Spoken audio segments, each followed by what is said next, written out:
Welcome back.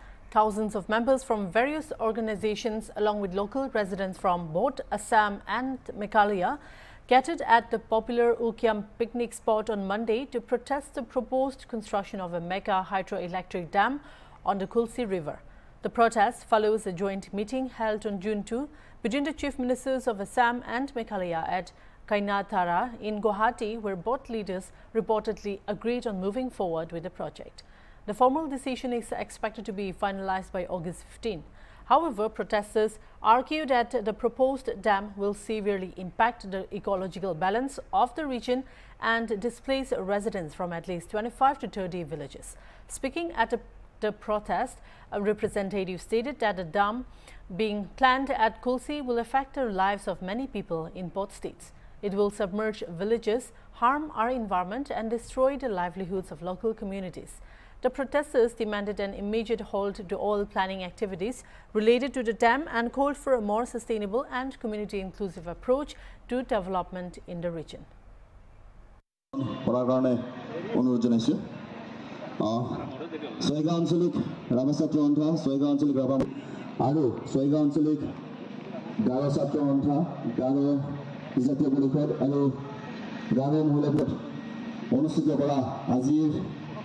G গোলকীয় জলবিদ্যুৎ প্রকল্প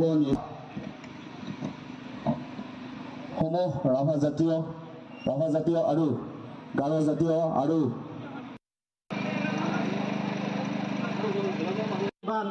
আপোনালোক সকলে জানে আজি যি আমাৰ ছয়গাঁও নিখিল ৰেখা ছাত্ৰ সন্থা নিখিল ৰেখা মহিলা পৰিষদ আৰু স্বচ্ছ অনুসূচিত দাবী সমিতি আমাৰ সহযোগত যি প্ৰতিবাদী কাৰ্যসূচী আজি উকিয়ামত আমাৰ যি উকিয়ামৰ পিকনিক স্থলী তাত আমি আয়োজন কৰিছো আৰু এই প্ৰতিবাদী কাৰ্যসূচী আজি চলি আছে এতিয়ালৈকে যিহেতু আমাৰ অসম চৰকাৰ মাননীয় আমাৰ মুখ্যমন্ত্ৰী হিমন্ত বিশ্ব শৰ্মা আৰু যি মেঘালয়ৰ চৰকাৰৰ লগত যি আলোচনা কৰি এটা সিদ্ধান্ত ললে আমাৰ এই অঞ্চলৰ যি ক্ষতি হ'ব পৰা এটা ডাঙৰ সিদ্ধান্ত ললে আমি সঁচাকৈ আমি দুখ প্ৰকাশ কৰিছো আৰু এই যি নদী বান্ধ 55 মেগাৱাটৰ যি নদী বান্ধ আমাৰ এই সাধাৰণ জনসাধাৰণ যি ক্ষতি হ'ব পৰাকৈ যি আমাৰ নদী বান্ধৰ যি সিদ্ধান্ত লৈছে এই সিদ্ধান্ত আমি কেতিয়াও মানি ল'ব নোৱাৰো এই অঞ্চলৰ সাধাৰণ জনসাধাৰণে কেতিয়াও মানি ল'ব নোৱাৰে আৰু আমি ইয়াৰ কাৰণে যদি আমি আন্দোলন কৰিব লাগে ইয়াতকৈ আমি অধিক আমি জংগী আন্দোलन কरें। 2 जून में असम और मेघालय का चीफ मिनिस्टर का एक बैठक हुआ था कैनाडा में। उधर में एक डिसीजन लिया था कि कुल्सी नदी में एक डैम बनाएगा। कुल्सी नदी में एक डैम बनाएगा करके एक डिसीजन लिया था और अगले महीने 15 अगस्त में वो लोग डिक्लेयर करेंगे। ऐसे करके वो लोग एक एग्रीमेंट में आया था दोनों चीफ मिनिस्टर असम और मेघालय।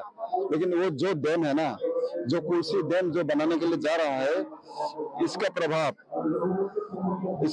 वो लोग बोल रहा है कि 10 गांव में होगा। लेकिन 10 गांव में कम से कम 25 से 30 गांव तक ये प्रभाव पड़ेगा, इफेक्ट होगा। इफेक्ट होगा।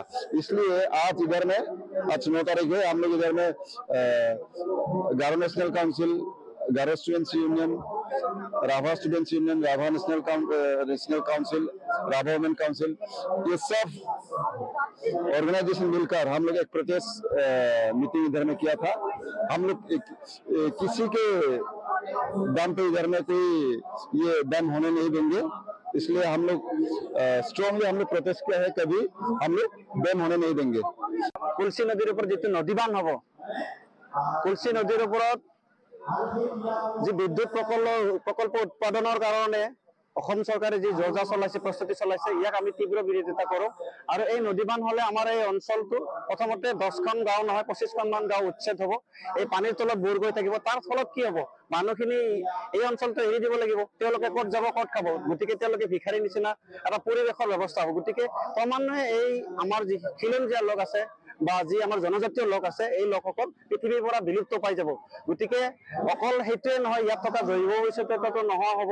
আজি যি উকিয়াম এই উকিয়াম যি বনভোজস্থলী আছে এই বনভোজস্থলীত আমি সকলোৱে লগ লাগি ইয়াত অসম চৰকাৰ আৰু মেঘালয় চৰকাৰক আমি প্ৰতিবাদ জনাইছো ইয়াত যাতে আমাৰ যি কলফিনগৰ জলবিদ্যুৎ প্ৰকল্প তেখেতসকলে নিৰ্মাণ কৰিবলৈ যি সিদ্ধান্ত গ্ৰহণ কৰিছে এই সিদ্ধান্ত প্ৰতিবাদত আমি ইয়াত প্ৰতিবাদী সভা অনুষ্ঠিত কৰিছো আৰু এই তেখেতসকলৰ যি সিদ্ধান্ত অতি শীঘ্ৰে বাতিল কৰাৰ কাৰণে আমি সকলোৱে আজি ইয়াত মিলিত হৈছো।